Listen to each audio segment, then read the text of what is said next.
Baginda Nabi SAW sebelum beliau meninggal dunia, turun firman Allah surah Al-Ma'idah ayat 3. Di tengah-tengah ayat nomor 3 di Al-Ma'idah ini, surah nomor 5, A'udzubillahi minasyaitonirrajim, Al-yawma akmaltu lakum dinakum. Hari ini kata Allah, aku sempurnakan agama kalian. Sudah lengkap. Islam sudah sempurna. Wa atmamtu alaikum ni'mati, dan aku sudah sempurnakan nikmat-nikmatku pada kalian kalau kalian amalkan yang sudah lengkap itu. Wa raditu lakumul Islam madina, dan aku ridha, aku terima amal-amalan kalian kalau kalian ikuti Islam. Tidak perlu ditambah, Bapak Ibu sekalian. Kita lihat sekarang dari pagi sampai malam aktivitas yang sesuai dengan sunnah Nabi. Misal antara azan dan iqamah subuh, ya, ada sholat sunnatul fajr yang kata Nabi SAW, rak'atai fajr khairu minad dunya wa ma fiha. 2 rakaat fajr lebih baik daripada dunia dan seluruh isinya. Sebentar lagi iqamah, ada sholat subuh 2 rakaat. Duduk di masjid habis subuh sampai waktu syuruk, awal terbit matahari, yang kata Nabi SAW dalam hadis yang dihasankan oleh para ulama hadis, siapa yang sholat subuh berjamaah di masjid lalu dia duduk berzikir, majelis ilmu kah, baca zikir kah, dia baca Quran kah, dia saling menasihati dengan saudaranya muslim kah, sampai syuruk, sampai awal terbit matahari, lalu dia sholat 2 rakaat, pahalanya sama dengan haji dan umroh, sempurna, sempurna, sempurna. Baik, istirahat sebentar, ada duha. Duha dari 2 rakaat sampai 12 rakaat. Kata Nabi SAW, di dalam tubuh manusia ada 360 sendi, yang setiap hari manusia itu harus bersedekah sebagai tanda syukur kepada Allah, supaya sendi-sendinya ini semuanya bisa utuh setiap hari. Jadi kalau ini harganya 1 sendi 1.000 ringgit, maka kita harus bersedekah 36.000 ringgit per hari untuk supaya sendi-sendi kita utuh. Apa kata Nabi SAW? Dan 2 rakaat sholat duha menutupi sedekah 360 sendi itu. 4 rakaat juga ada perintah dalam hadis yang sahih riwayat Imam Ahmad, hadis qudsi. Nabi SAW bersabda, Allah berfirman, hai anak Adam, rukuklah untukku 4 rakaat di awal pagi, aku akan penuhi semua hajatmu pada hari itu. 4 rakaat sholat duha. Ada 8 rakaat, ada 12 rakaat. Nabi SAW pernah kerjakan 8, pernah kerjakan 12. Baik, istirahat sebentar, ada duhur.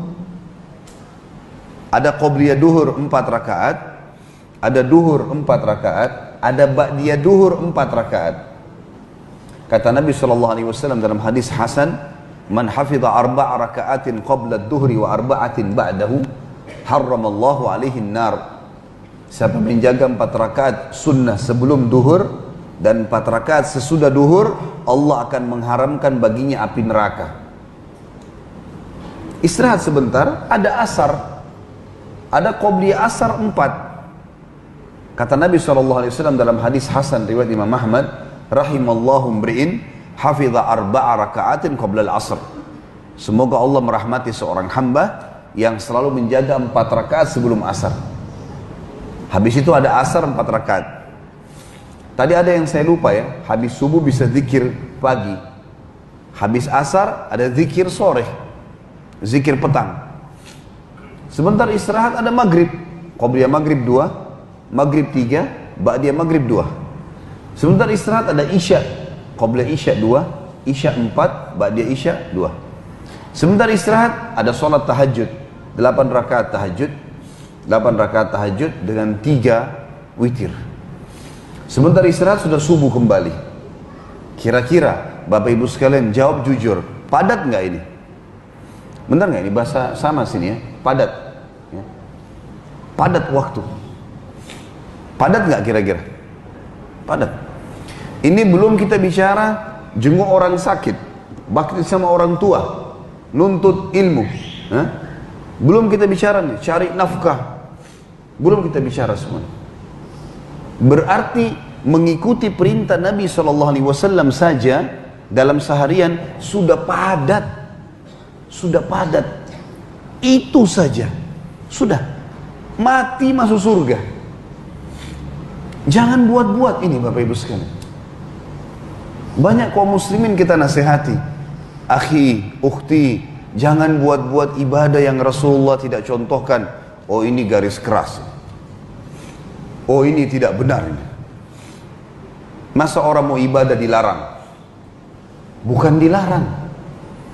Rasulullah SAW dalam surah Al-Ma'idah tadi ayat 3 tidak menghembuskan nafas terakhirnya kecuali sudah menyampaikan semuanya. Semua. Apa kata beliau?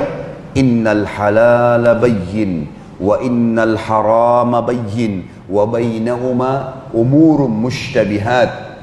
Yang halal sudah saya jelaskan semuanya, yang haram sudah saya jelaskan semuanya, dan diantaranya ada hal yang samar-samar, bisa halal, bisa haram. Siapa yang menyelamatkan dirinya dari hal yang samar-samar, tak tahu hukumnya, boleh atau tidak, dia tinggalkan, maka dia telah menyelamatkan kehormatan dirinya dan agamanya. Dan siapa yang menjurumuskan dirinya pada yang syubhat, yang samar-samar, boleh atau tidak, tak apa-apa, buat aja. Maka dia telah menjurumuskan dirinya pada yang haram. Seperti pengembala domba yang membawa dombanya ke sebuah ladang yang rumputnya lebih tinggi dari dombanya, sehingga dia tidak tahu domba mana yang dicuri oleh serigala. Berarti jelas kan? Halal jelas, haram jelas. Yang samar masuk di haram. Selesai urusannya. Sederhana sekali. Sampai ada seseorang teman-teman dari tabi'in mau meninggal dunia. Pada saat mau mati, sudah mau meninggal dunia, sempat dia ketakutan. Lalu dia berkata kepada temannya, saya takut, saya mau meninggal dunia. Kata temannya, selama kau hidup, apa yang menjadi panduan hidupmu? Kata dia, sunnah Rasulullah Sallallahu Alaihi Wasallam. Rasulullah bilang kerjakan, saya kerjakan. Rasulullah bilang tinggalkan, saya tinggalkan. Apa kata temannya? Mati saja, kau pasti masuk surga. Karena itu fungsi diutus Rasulullah untuk apa? Untuk itu. A'udzu billahi minasyaitonir rajim. Laqad kana lakum fi Rasulillahi uswatun hasanah. Untuk siapa? Di diri Rasulullah Muhammad sallallahu alaihi wasallam suri tauladan buat kalian. Buat siapa? Liman kana yarjullah. Siapa yang mau mengenal Tuhannya Allah